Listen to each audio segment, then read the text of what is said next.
in the bubble. And, a guy I forgot they had on their roster was Victor Oladipo, and he just dropped 40 points, which is wild. It's insane, actually. Yeah, this guy is just, you never know what to expect from him at this point. He's dealt with so many injuries, but Oladipo is a baller. When he's healthy, he can do a lot. I love the chemistry of this team. Just a few weeks ago on the Royal Rebounds podcast, we talked about the scuffle and everything that happened on the sidelines between the Miami Heat. And I remember you were like, this is catalyst for the playoffs. Watch out for Miami. Exactly. And they went like on a pretty good winning streak after that. And, they have the best record in the East. Don't sleep on the Heat. Definitely don't sleep on the Heat. I don't think anybody is going to sleep on the Heat. The Eastern Conference is so much better this year than it has been in the past few years. I think that's the main reason why people are kind of leaving Miami as an afterthought. Boston is another team that we haven't even talked about. They have by far the best record since the All-Star break. An insane pace that they were going on. Jason Tatum and Jaylen Brown have really, really found their grooves offensively. They're another team that plays really solid defense. They are going to be hurt losing their center, Robert Williams, who was having a phenomenal second half of the year, averaging over 2 blocks a game. He's not going to be there for the postseason for them. So that's going to be a big hole to fill. However, they've played so well together. Another team that has great chemistry. That's another dark horse team I think you can definitely point to. But yeah, Miami is they're a complete team. Yep. It's scary to think that they have guys like Victor Oladipo and Tyler Hero coming off the bench for that team. Another squad that I wouldn't want to face. Potentially the sixth man of the year, which we're going to talk about that a little bit later when we talk about NBA awards. But I want to welcome Brian. Thank you, Brian, for joining us here live. We are just talking about the play-in tournament right now and our title favorites, Phoenix. I mean, I'm so mixed on Phoenix because, their record is absolutely incredible. 64-18, like franchise best. That is huge. Better than the Steve Nash, Amari Stoudemire teams, better than the Charles Barkley, Dan Marley teams of the 90s. But it all comes down to Chris Paul for me, right? Like Chris Paul is another year older. Unfortunately, Chris Paul has dealt with so many injuries in his career, which is really devastating to him and to us as fans because, in my opinion, Chris Paul is one of, if not the best point guard of all time. When he was in his prime, he's just dealt with so many injuries. Unfortunately, he hasn't been able to, capture that elusive NBA title. There was talk about, the banana boat and him playing with D-Wade and LeBron and Melo and all that stuff. We saw the trade that never happened between the Hornets at the time and New Orleans Hornets. Yeah, and the Lakers. He could have teamed up with Kobe Bryant. I think we could have given them a title or two if that would have happened, if they could have stayed healthy.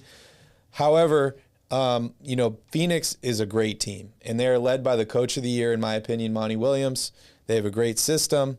All these young players are continuing to get better, and they're just stepping up. Phoenix is definitely my favorite in the West. But as you mentioned, Memphis, great team. They played well all season with or without their all-star point guard in Ja Morant. You look at Golden State, they're a much improved team. They still have 3 Hall of Famers on that team, 4 if you count Iguodala. Clay just dropped 41 last night as well. So 4 if you count Iguodala. And then you have the Dallas Mavericks, who had been playing really well, but unfortunately Luka Doncic was just injured, and we're going to talk about that a little bit later in our injuries section. And then I look down at Utah. Utah, to me, made a big leap last year. And, they've underperformed this year. They've dealt with injuries, but I wouldn't sleep on Utah either. Yeah, I mean, Denver's another team, right? Like, Nikola Jokic is that good. He literally dragged this team to the playoffs almost single-handedly. It's gonna be tough for them to continue that type of run going through 7-game series here left and right. Now that the playoffs start, everything gets ratcheted up a notch. And the rest of the team is going to have to really pick themselves up as well, not just Jokic, obviously being the Joker and the MVP or the potential back-to-back MVP. What's up, Priest? What's up, Alfie Man, Makami? We're glad to have you guys here. Welcome in to Basketball at the Bar. Yeah, thank you all for joining us. We are breaking down title favorites right now. We just went over the play-in tournament. We explained it a little bit.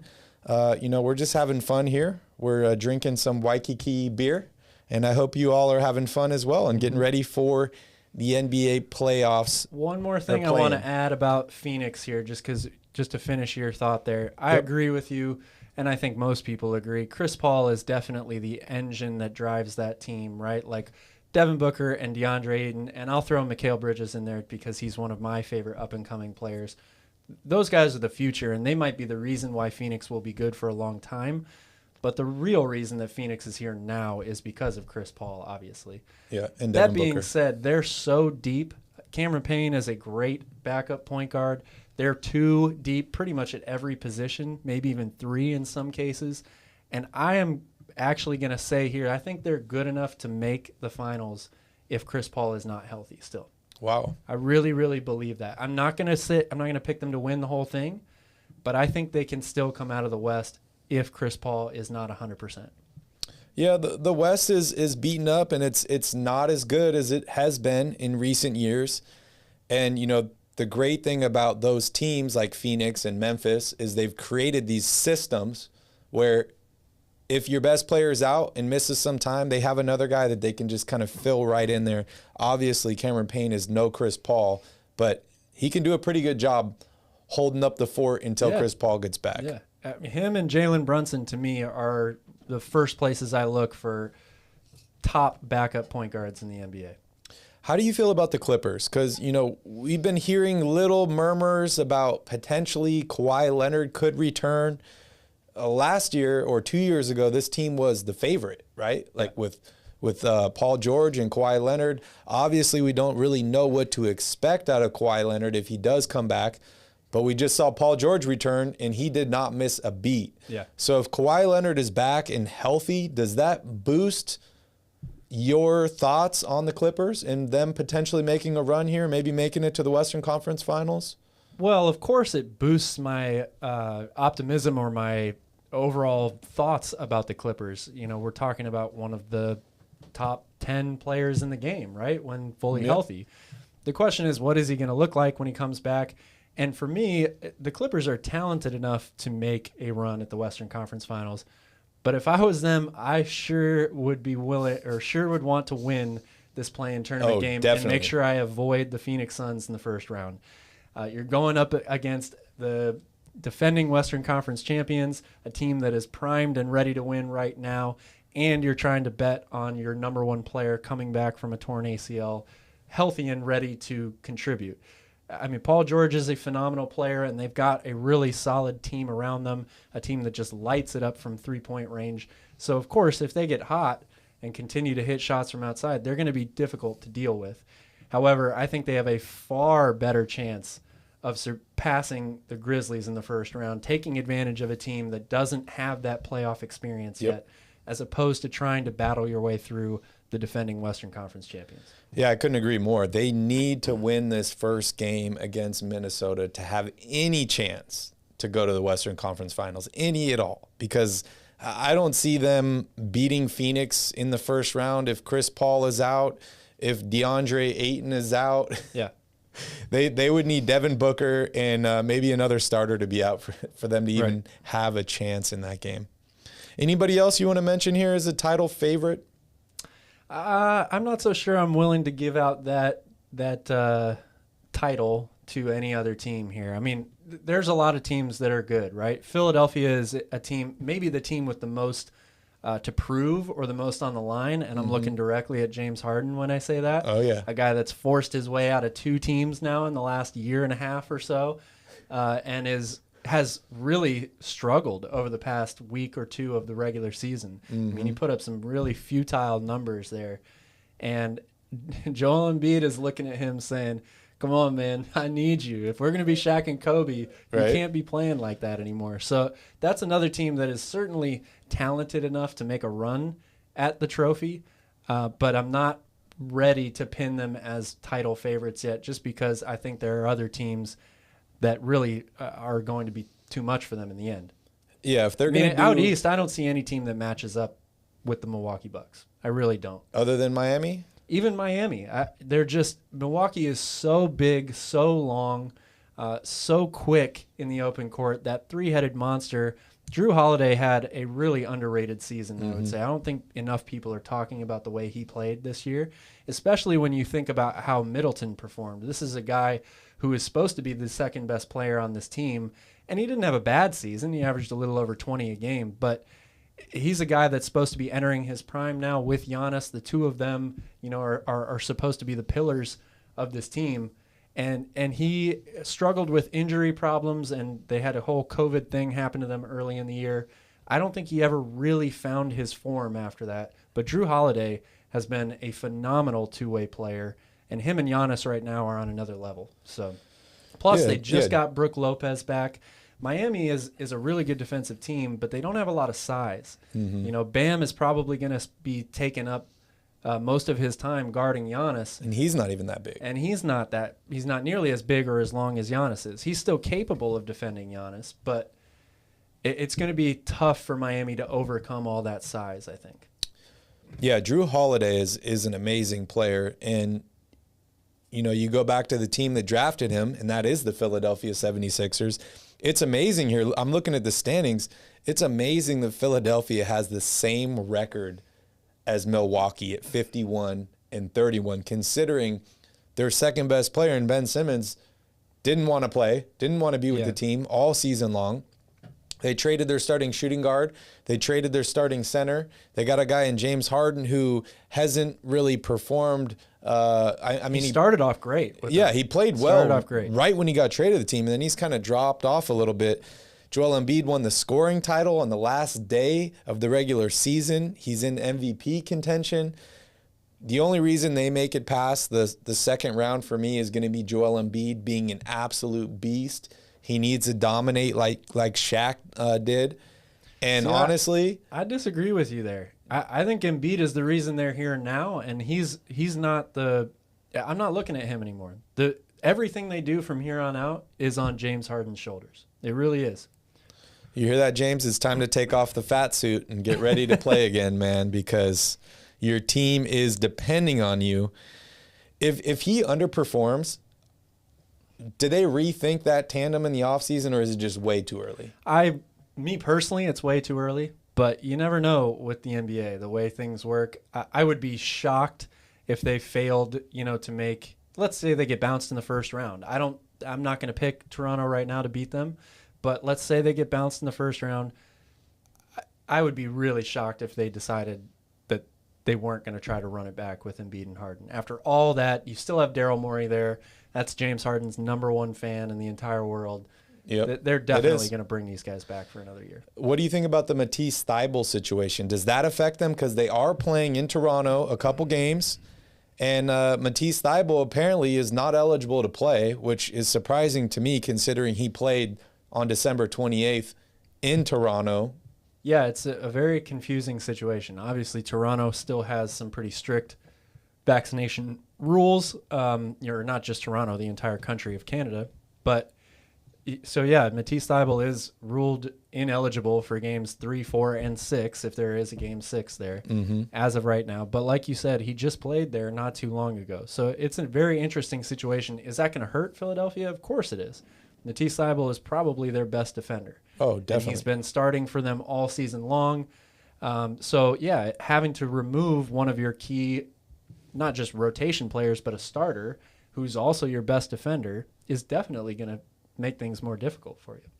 Yeah, I agree. I want to hear from you guys in the chat who your favorite is to win the title. I see the Suns here, but I want to hear from you all. I want you to contribute. Let us know who's winning the NBA title this year, because I want to say Phoenix, but I can't pick them because I don't know how healthy they're going to be. I really don't. I think they'll make it to the finals, but I don't know if they're going to win it, just like last season. Bucks in 7. Bucks in 7. You heard it here first.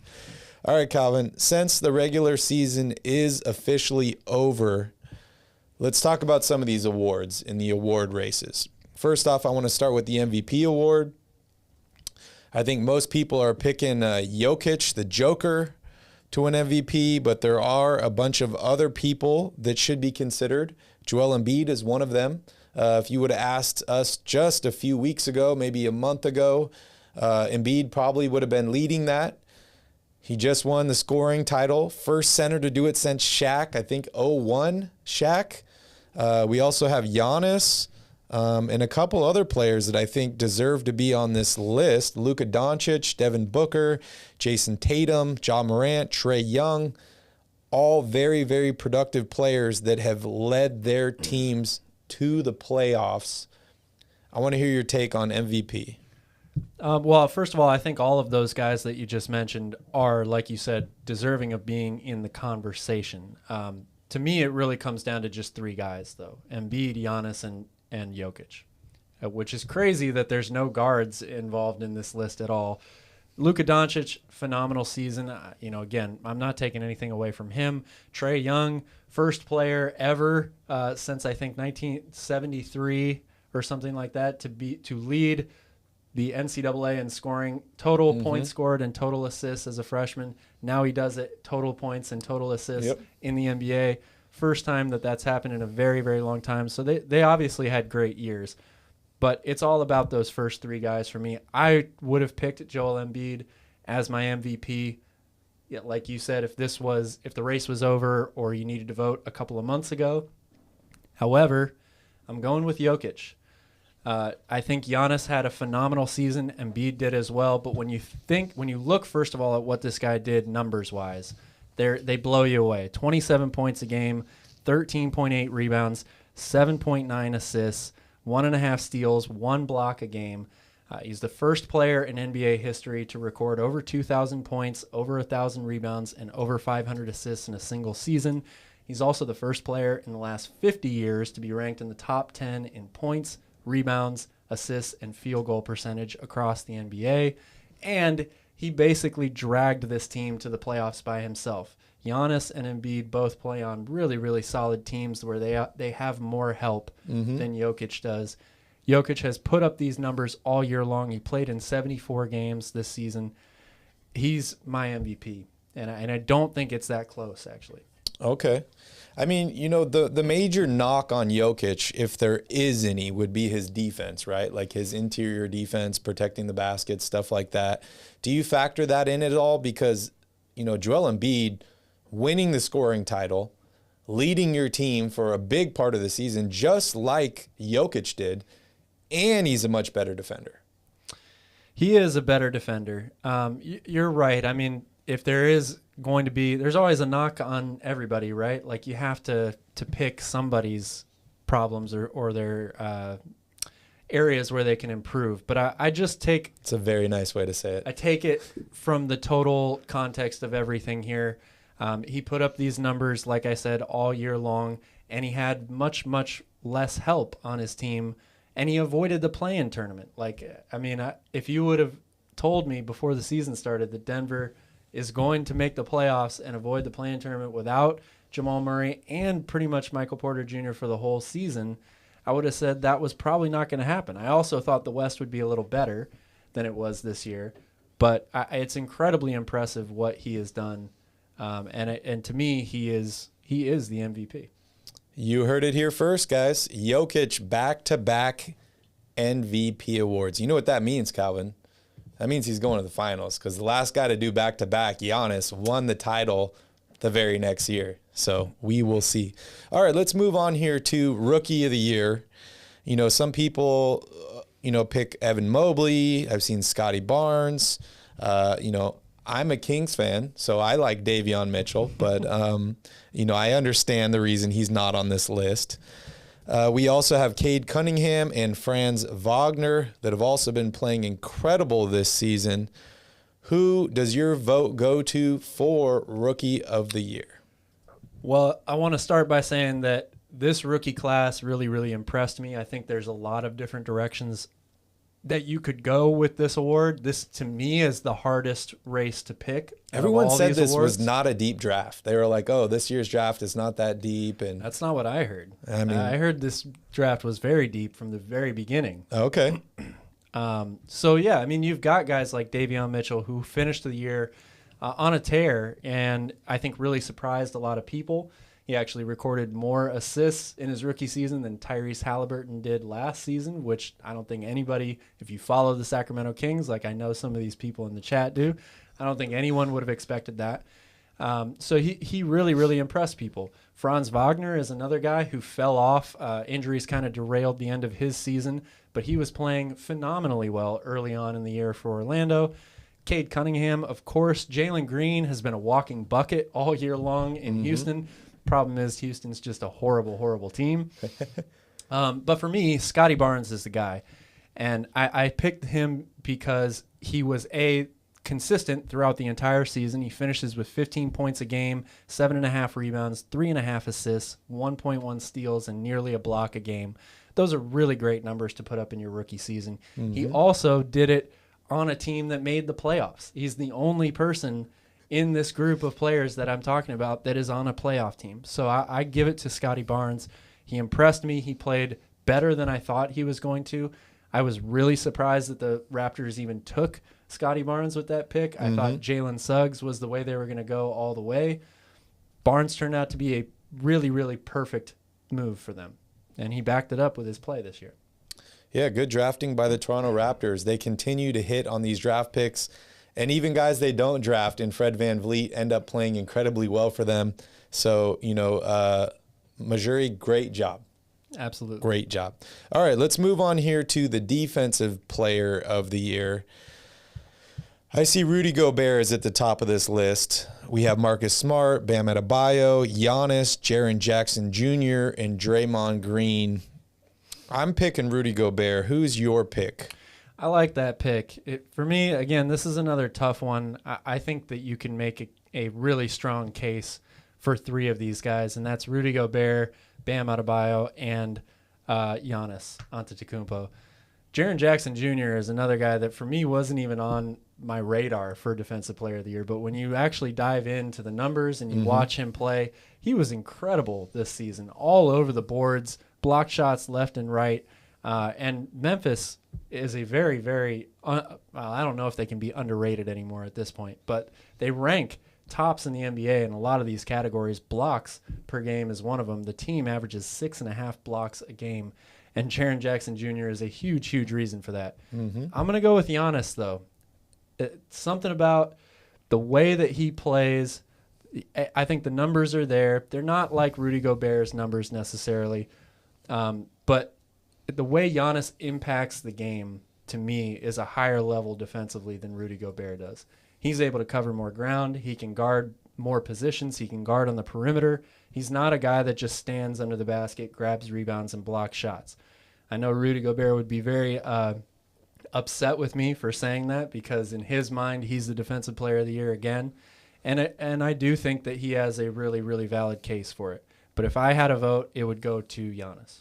Are you surprised not to see Embiid on this list or Matisse Thybulle? Because both of them have been touted as amazing defenders.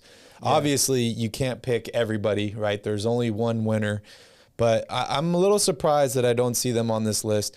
And I also have to say, one thing that I see in common with all of these players, they're all in the playoffs. So if you got a bad team and you want to make the playoffs, it's hard. Get a Defensive Player of the Year candidate. It's hard to win Defensive Player of the Year on a team that doesn't make the playoffs, right? Because you think of a Defensive Player of the Year creating more wins for their team, more opportunities for wins for their team.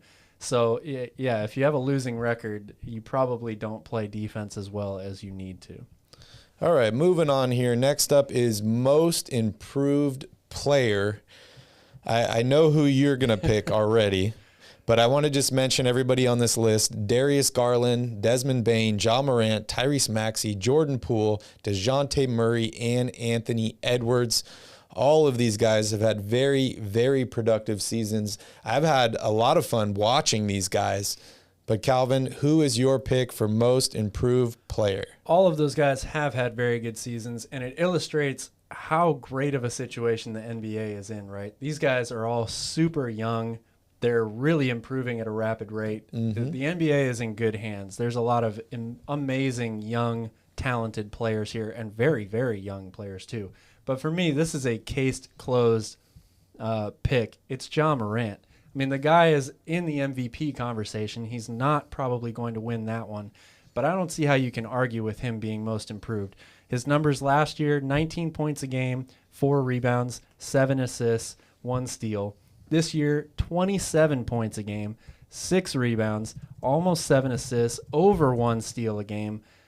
He was must-see TV. I mean, I don't know of anybody in the league. A lot of people are now comparing him to the new Allen Iverson. His game has taken a huge, huge step this year, even though he missed a bunch of games due to injuries and COVID protocols and all that. To me, this is the easiest award to pick out of all of them. It's Ja Morant. Does the team having a good record without him impact this at all? No, not for me. I mean, I think it just speaks to how talented the Grizzlies are. Desmond Bane's another guy who had a really, really great I guess this is his sophomore year, right? So really great season, improved a lot, got the opportunity to start a bunch of games because Dillon Brooks was out with injury, and he absolutely took advantage of it. I love Desmond Bane as a player. But let's be honest, Ja Morant is that team. I mean, yes, they have a great record without him. That's a regular season record, though. Let's see them go, 4 or 5 games over 500 in the playoffs without Ja Morant. I don't think that's going to happen. I also want to mention that all these players are in the playoffs or the play-in. So, maybe that's part of it as well. You get more recognition when you are on a good team, like you mentioned with Defensive Player of the Year, or having a guy that improves this much or plays that good a defense makes your team better. And I think that's exactly what Desmond Bane and Ja Morant and a bunch of these guys on this list actually do. All right, moving on here. 6th man of the year.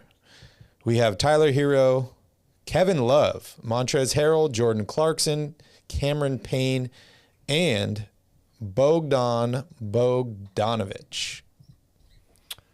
I think it's a pretty easy one. Pretty simple one for me. It's Tyler Hero. I mean, Tyler Hero played well enough this season where I think you could make him the starting shooting guard on just about every team in the NBA. He comes off the bench for this team because that's what Eric Spoelstra wants from him.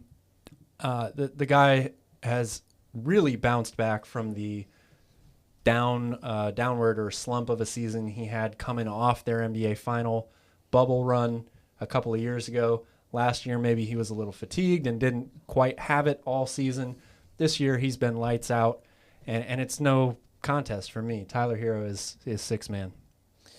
Yeah, the only question for me at this point is why is this guy not starting on this team, especially when you have a guy like Victor Oladipo. That's what happens when you have a great team with a great coach, right? I mean, Andre Iguodala won Finals MVP coming off the bench because they knew that was the best route for that team to go with. This is another example of that. Yeah, good coaching. And on that subject, let's talk about the coach of the year. You're right. He's not the starting shooting guard on the Suns. That's why I said just about every team in the NBA. Talking about good coaching, let's move on here and talk about coach of the year. There's a few people on this list. Monty Williams, with the Phoenix Suns, Taylor Jenkins of the Memphis Grizzlies, and then you have Udoka with the Boston Celtics, who has been very, very surprising to me. Everyone thought that the Celtics were going to fall off after moving Brad Stevens to the front office. They haven't.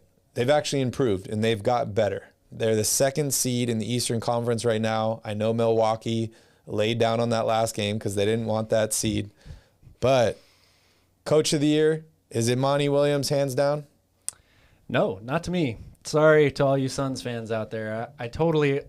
I'm not going to take anything away from him or Taylor Jenkins or Ime Udoka. Like you said, all those guys are very deserving of the award. And that all of those teams had phenomenal seasons. But to me, it's Eric Spoelstra. Miami is a team, like we said, no one has really talked about them that much really throughout the course of the entire season, even though they've been the number 1 seed in the East since just about the All-Star break at this point. They basically never let go of it. They had all these issues. You thought the team was going to implode a few weeks ago when Jimmy Butler and Eric Spoelstra got into it. He's kept that team motivated. He's kept them winning. And they came out on top in the Eastern Conference, which is the better conference than the Western Conference in my opinion. That's the only reason I give it to him over Monty Williams, even though Monty Williams is absolutely deserving of the award. I think when you take into account the entire body of work, the entire season, what they had to go through going through the Eastern Conference, that's why I don't consider Ime Udoka for Coach of the Year, because they had a great second half, but they stumbled out of the gates really, really early on and had a lot of ground to make up. He did a great job of getting that team back on track, and they're all the way up to the second seed, but they couldn't overtake Miami. So Eric Spoelstra is my Coach of the Year. Coach Spo, he's been with Miami for quite a while now, almost 20 years at this point, right? Because he was coaching that Shaq and D. Wade team in, like, what was that, 04, 05? Yep. That is absolutely wild. And the last award, it's one that's already been given away, and that is Joel Embiid winning the scoring title on the last day of the regular season, surpassing LeBron and Giannis. I know LeBron really wanted that. He was averaging 30 points a game for a minute until he got injured, and he came back, wasn't quite as productive.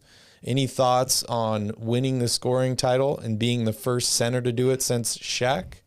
Just congratulations to him, man. Like, it was a really, really tight race all the way down the stretch. Maybe he doesn't get it if LeBron and Giannis end up playing in that final game, but you know, that's the way that the cookie crumbles when it comes to this stuff, unfortunately. Guys are going to sit and rest games, and that's going to have an effect, obviously, on individual statistics like the scoring title. But Joel Embiid has been one of the most, if not the most dominant player in the NBA all season long. Mm-hmm. So it's only deserving or only fair that he ends up being the scoring or winning the scoring title. Yeah, 13 40-plus games this season. 40 30-plus games this season, which is absolutely incredible. Yeah. You think for a guy who had so many injury problems and everybody was so worried about his longevity in the NBA, for him to put together a season like this where he is supremely dominant from day 1 to day 82. He didn't play all 82 games, but he came close. 74 games, I think, for him this year. And he's getting better and better. Every season he is. Yep. And it's surprising to me that you're able to still maintain and score that much and win the scoring title with a guy like James Harden on your team, maybe for the last third of the season. But James Harden really gobbles up a bunch of shots. He handles the ball a lot. It's just pretty amazing. And as you mentioned, Trae Young actually scored the most points this season. He had 10 40-plus games, and Giannis had 10 as well. So congratulations to all these guys. They've really been balling out. A lot of points scored in the NBA this season. The last day of the season actually was the most points scored in one day in NBA history. I don't know if you knew that, but wow. That is absolutely crazy.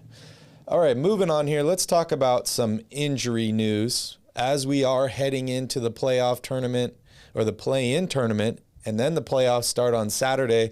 Some of these guys are going to get a little bit of rest. They're going to have some time to recoup because they are not playing until Saturday, potentially Sunday.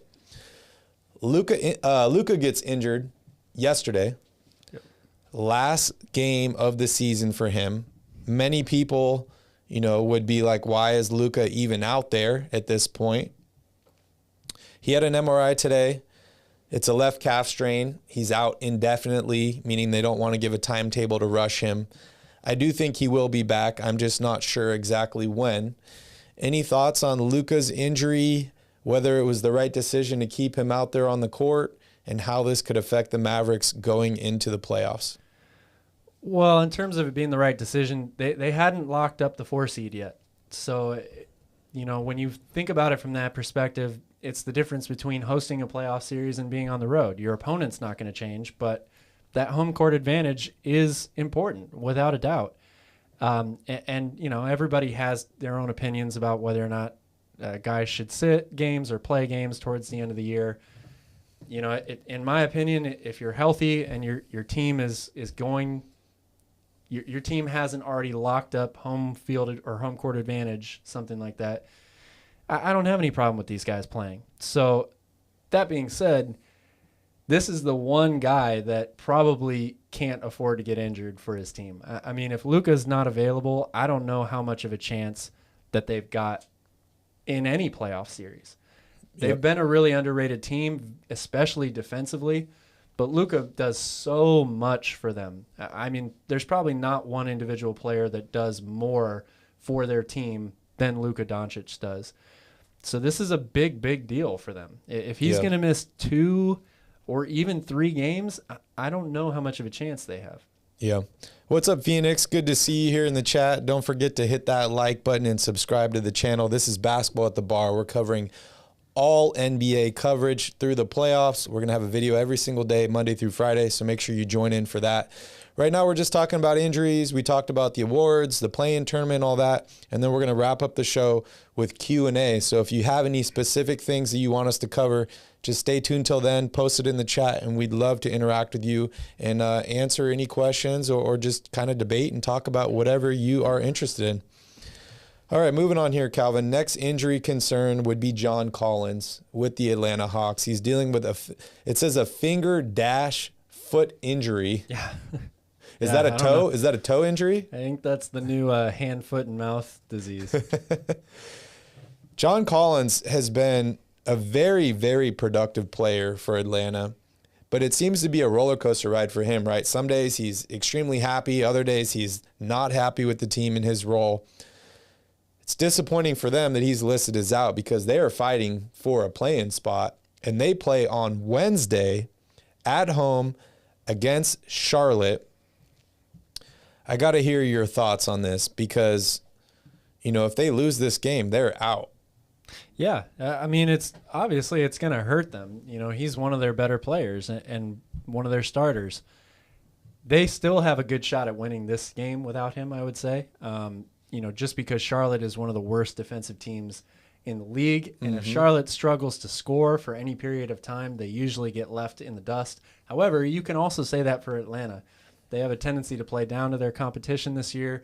They've probably been one of the more disappointing teams in the NBA after making the Eastern Conference Finals a year ago. People kind of assumed that they were going to take the next step and be one of those top 3 or 4 teams in the East for a long time because they're super young still and loaded with talent.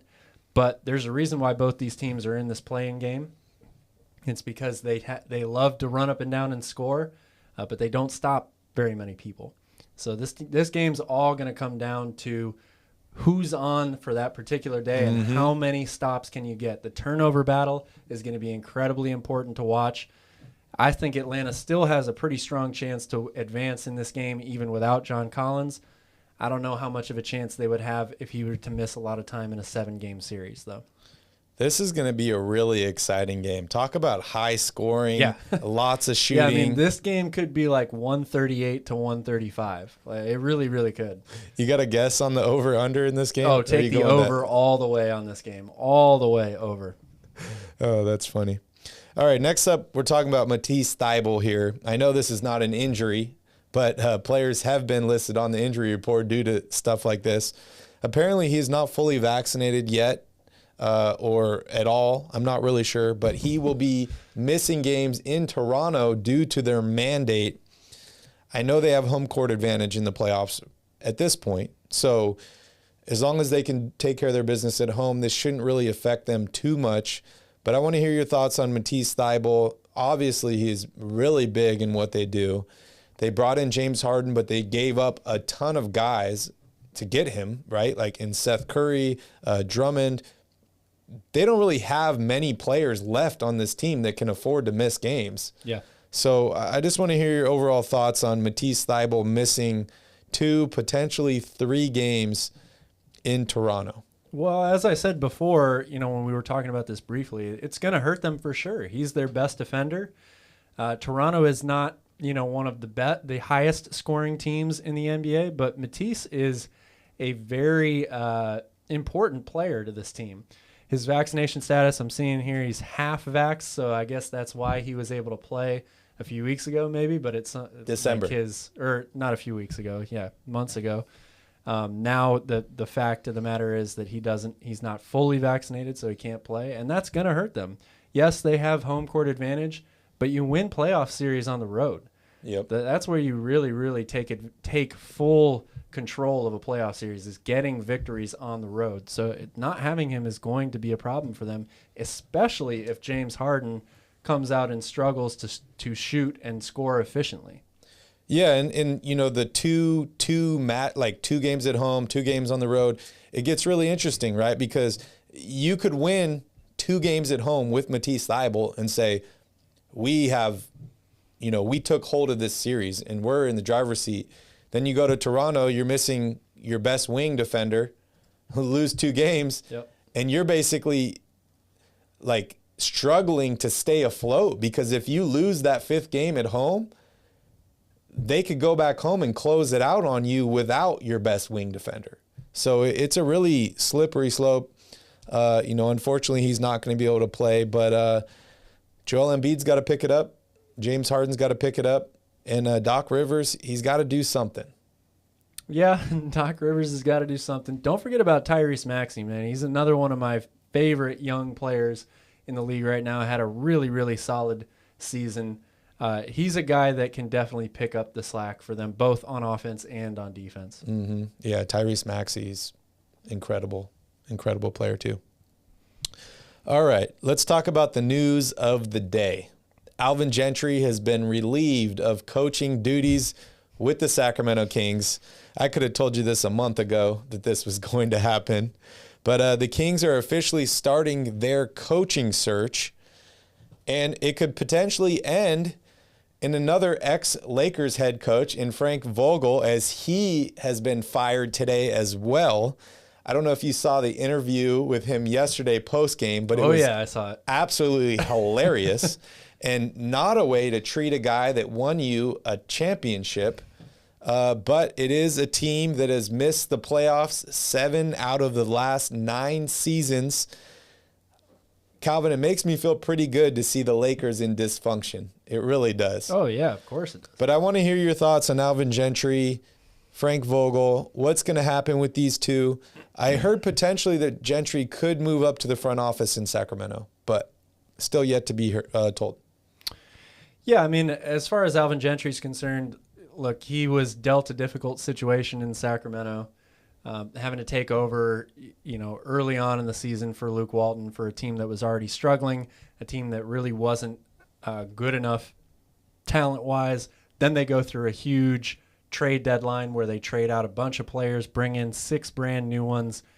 So a lot's been said about how he handled the rotations, the lineups, the minutes, all that stuff. But when you take into account everything that happened in Sacramento, he had a really difficult job to deal with. Not only did he have these young players that a lot of people wanted to bring on and develop, especially towards the end of the season when the Kings were out of it, but you also have all these new veteran or major players that have been brought into this team that you need to try to assimilate and get some chemistry going between who you think are the main focal points of this team. That's a difficult thing to balance for sure.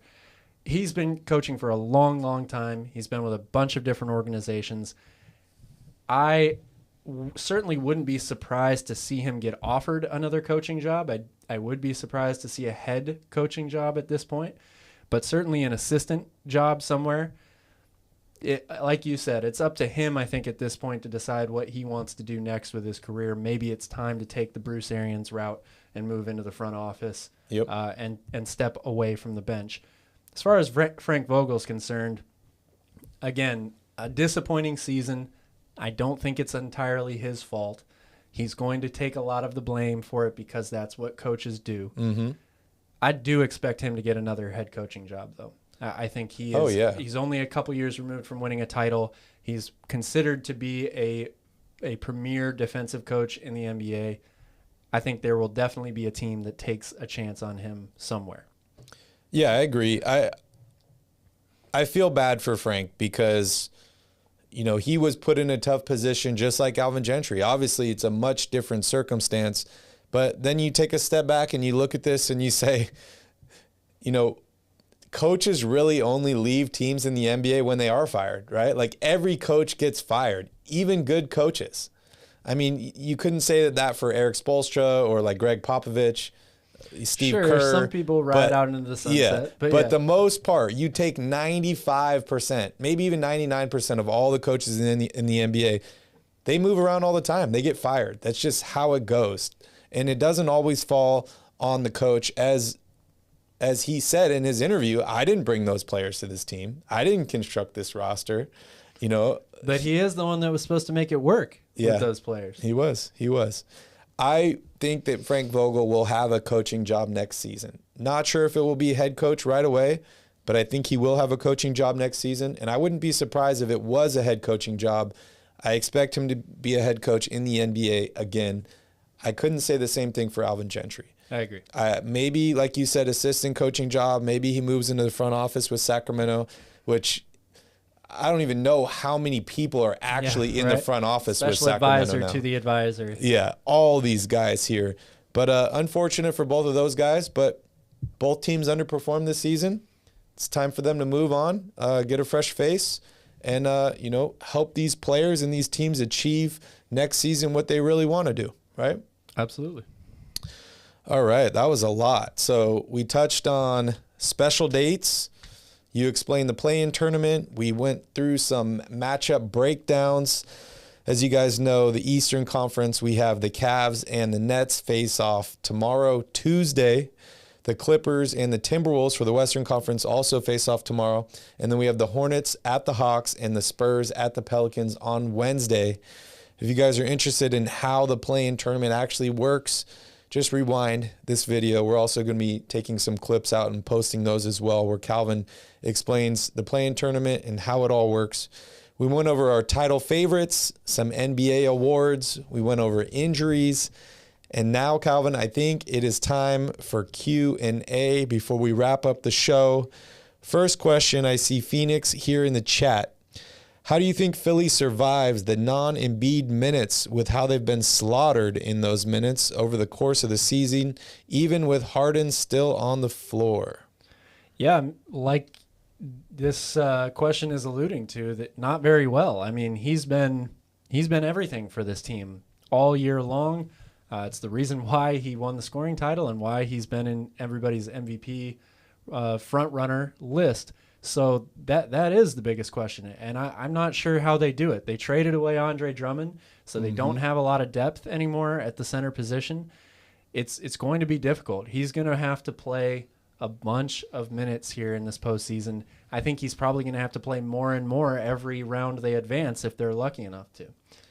Yeah, they definitely need to bring the bike out. Toronto is one team that's not very big, so I think out of all the first-round matchups they could have drawn, this is probably one of the better ones for them in terms of being able to survive without Embiid on the floor.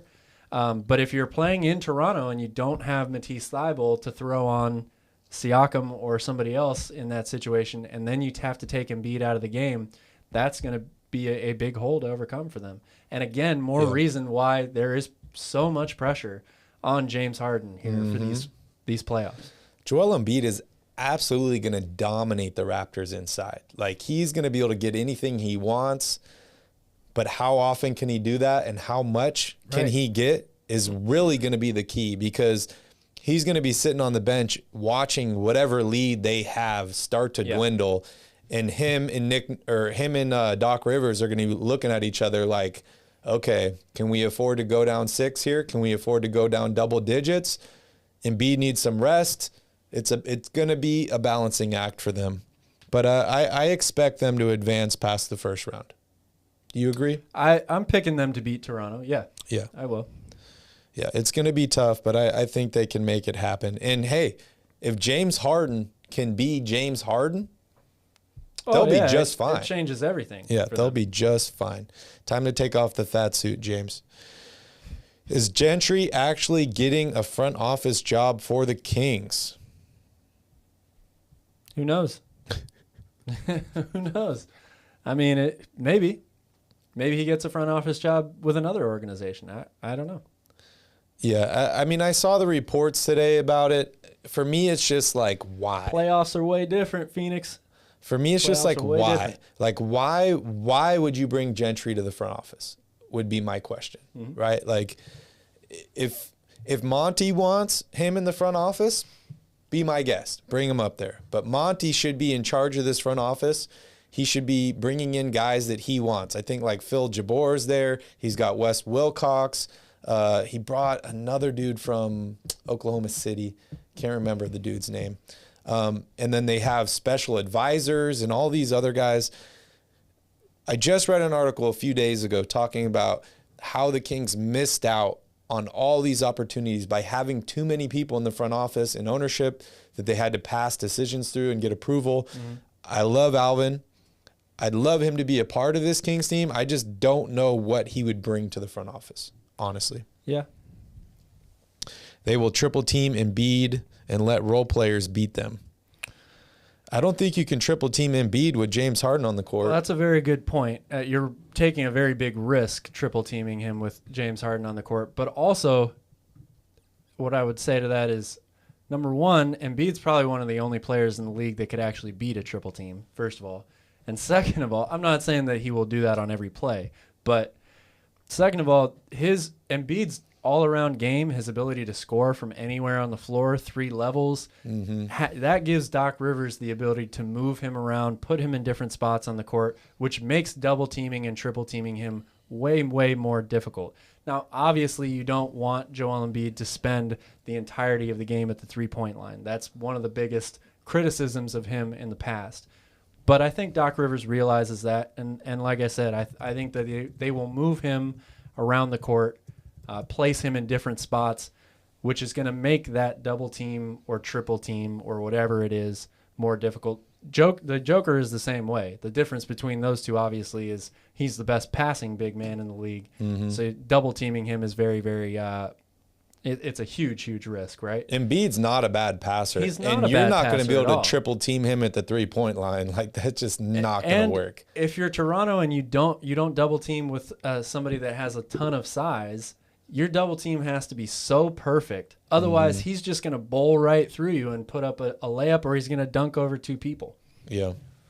Yeah, Joel Embiid is no joke, man. No joke at all. His first couple seasons in the NBA, he has disproved any injury concerns or anything else. James Harden has been a complete black hole off ball. He refuses to take a catch and shoot 3. And also, mind you, has been playing like hot garbage the past 15 games. You are absolutely right. And that's exactly why I said James Harden is the player in the playoffs that has the most pressure on him, because he's got to perform in order for Philadelphia to advance. He's got to be a legit second fiddle, or not even second fiddle, but a legit side star along Joel Embiid. I'm not concerned about Joel Embiid's performance in this postseason whatsoever, but I am a little nervous about James Harden, and he is going to be the difference maker for me as to how far Philadelphia goes. Yeah, he definitely needs to get to the free throw line. Definitely needs to get to the free throw line and put pressure on those guys. Brian's still here. Shout out to Brian. Thank you, Brian. He wants to know, how strong are the Warriors going to be in the playoffs? I wouldn't bet against them. I mean, there's still a question mark surrounding it, right? Just because we haven't seen the actual Warriors play together in so long. As I mentioned at the top of the show, just 11 minutes combined from Clay, also known as Stray. Steph and Clay. Steph, Clay, and Draymond. 11 minutes combined in the past 3 seasons.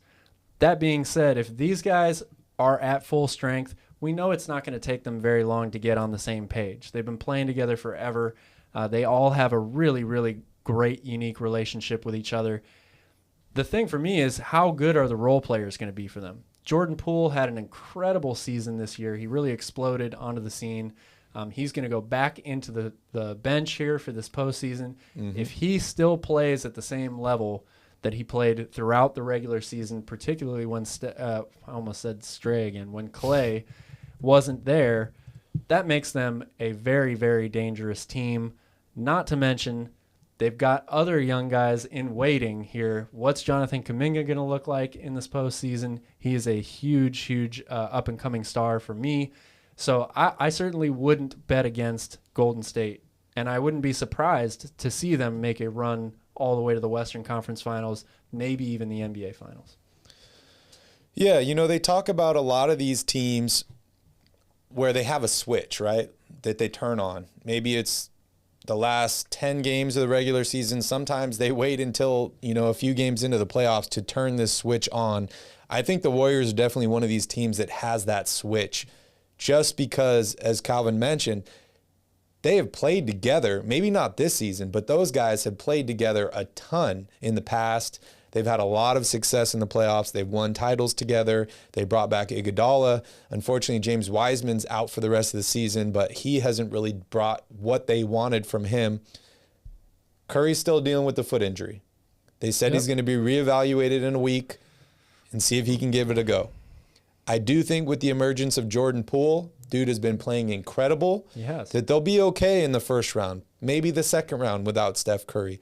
But to go deep in the playoffs, they really need Steph to come back and play well, which I think he will. But don't sleep on the Warriors because they're a team that can definitely sneak up on you. They are. They have a lot of talent. And also what Calvin mentioned too, they have a lot of young guys, which is like incredible how they just keep getting these draft picks and hitting on these draft picks. I know, Warriors fans would have loved to have a little bit more out of James Wiseman because he was drafted so high. I feel your pain. There's still time for that. Yeah. There's still time. They are going to be a tough maybe out. not this postseason. Yeah, they're going to be a tough out, especially if Steph can come back because he is of course, it all rides changer. On health with them. Yep. That's been the story of their season for, the past 3 years. Do you think DeJounte Murray will make it back in the 6 zone before Trey Jones makes his play at a 4-way box out on the post? I'll be honest, I don't understand the question. All we know is DeJounte Murray, he needs to win on Wednesday night or there's not going to be any zone or box or anything. They need to win or they are out. Yeah. But as we mentioned earlier, he's on our most improved player list. He's not winning the award, but he is at an incredible season. He really has. He's a very getting fine better player. and better very, and better. Very fine player. All right, last call for questions, guys, before we wrap up the show. In the meantime, while I'm waiting for you all, if you do have any questions, post them there in the chat. I want to thank you all for joining us. This is our first live at Basketball at the Bar. We're going to be here Monday through Friday, every single day, live, posting a ton of videos, having fun, talking about basketball. And anything else you want to say? Well, Phoenix had another question here just about Denver possibly upsetting Golden State. I think it's certainly possible, but I would have to say that I think the only way that happens is if Golden State is not at 100%. If Steph isn't able to come back soon enough, or he comes back and he aggravates an injury, I just don't see. Jokic has been so good all year long, and they're a very dangerous team, especially when they're hitting from outside. But I don't see an upset here if the Warriors are going to be at full strength. I think there's just too much for Denver as a team to have to try to overcome. Yeah. And we're talking about a 7-game series. I mean, the series might go 6 or 7 games, but I don't see Denver pulling it.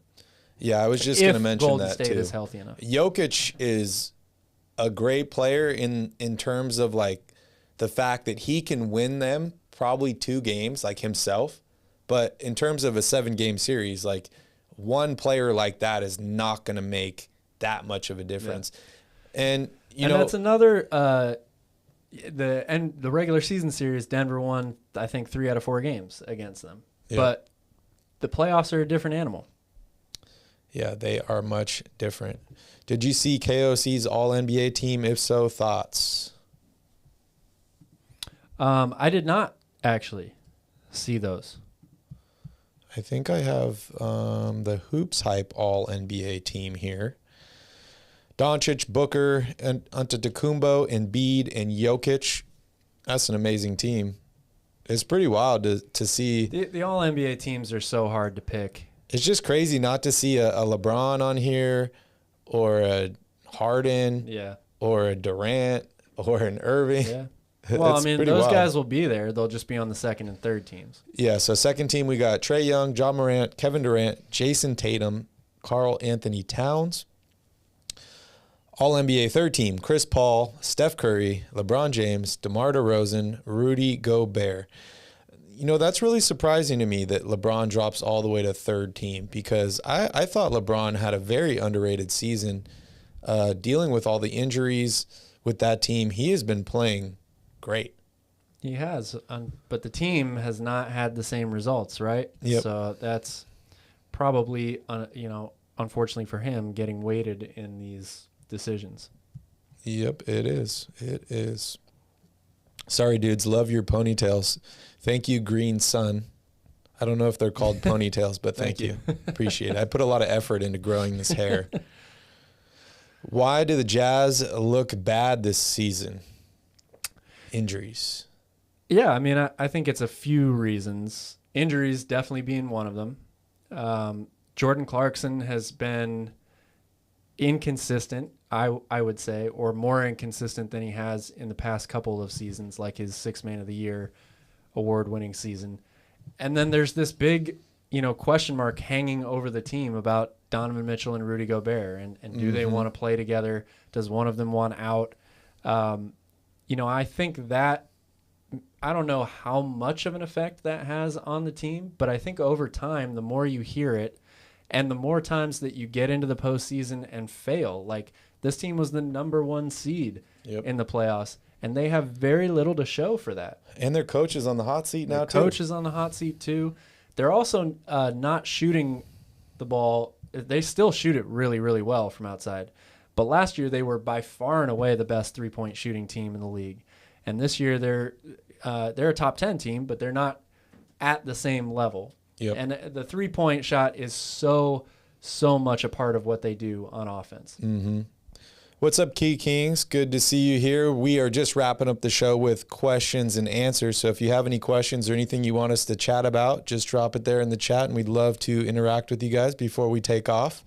Thanks for posting that link, man. Appreciate that. We had a long show today covering NBA awards, injuries, coaching staff, play-in tournament, special dates, a bunch of fun things in today's show. So make sure you check it out. D-Book and Ayton will be the closest thing we've seen to Shaq and Kobe. If Ayton resigns. Man, but Ayton doesn't play like Shaq. I mean, I maybe you're talking about just the fact that they're the best 1-2 punch, guard and post player in the league, and they could go on a stretch where they win a ton of titles together. But DeAndre Ayton doesn't look anything like Shaq to me. Yeah. And they got to re-sign him, too. And I'm not saying he's a bad player. I love DeAndre Ayton, but he doesn't remind me of Shaq in any way, shape, or form. Yeah. Key Kings with the best question so far. Will the Lakers somehow persuade Nick Nurse to leave the Raptors? Did you see this article today? Yep. He is definitely. I think there's a few teams that will probably try to lure him away from Toronto. Anything's possible. I mean, I don't know what the guy, what's going on in his head, whether he is a Raptor for life or whether he's enticed by going to a team like the Lakers. I think that's going to have to be a personal decision for him, ultimately. I think he's still under contract. It says Nick Nurse is represented by Clutch. I did not know that, but that is pretty interesting. But for me, it's like we've seen coaches that have been traded from team to team, but what do the Lakers really have to trade? Right now, next year they're already $30 million over the cap, and they don't have a draft pick until 2025, which is crazy. But something I saw pretty interesting today, Calvin, which I don't know if you know this, but the Lakers are officially done paying Luol Deng. I think he was the 4th highest paid player on this team last season. Yeah, pretty crazy. And he hasn't played with them since 2017. It's been a while. That was a crazy offseason. They were just giving out, everyone was giving out free money. The salary cap took off because that new TV deal, and they're like, Luol Deng, we'll give you this much. All these players. Pretty wild. Ayton is basically lesser version of peak DeAndre Jordan. I don't agree with that. I think he's better than that. He is much better offensively than DeAndre Jordan was. He actually has some post moves and stuff like that, but not quite the defender that DeAndre Jordan was. Nick Nurse is signed with the Canadian national team, and he has 2 years on his contract left in Toronto. Give us AD. I don't know, man. Not even, bro. Ayton has an offensive arsenal. He can shoot. Yeah, definitely. I agree with that 100%. Thanks, Priest. We appreciate you, too. Hit that like button. Subscribe. Tell all your friends. We love hanging out with you guys. We love talking basketball. And we will continue to do this show as long as you guys continue to show up. So grab your beers, hang out. Let's have fun. We got basketball starting tomorrow. Yep. I know it's just the play-in, but basketball. It's close. It's close. Every game is James meaningful. Harden, Key Kings, James Harden. Who is the player that has the most to prove during these playoffs? Yeah. I mean, some people think it's Chris Paul just because the title is, pretty much the only thing left that he needs to cement his – everyone loves to throw that legacy word around there and what winning and losing in the playoffs does to it. Obviously, it does something, but I think people put a little bit too much weight on that sometimes. But for me, it's James Harden, and I don't think it's close. The guy has forced his way out of 2 franchises. He's now in a position that he wants to be in. Mm-hmm. Everybody talk about Shaq and Kobe. Everyone thought that was the next Shaq and Kobe, Harden and Embiid. He's played really, really poorly over the past, couple weeks to end the season. He's kind of limping into the playoffs, and if they fail, trust the process becomes it's fallen on another him. Avenue here. It's on his shoulders, I would say. So I go with James Harden for sure. Yeah, it's interesting. James Harden. I've been a James Harden hater, not gonna lie, but very talented player, can do a ton of different things on the basketball court, but he's getting older, and he's just one of those guys that we see him all the time. They don't take care of their body.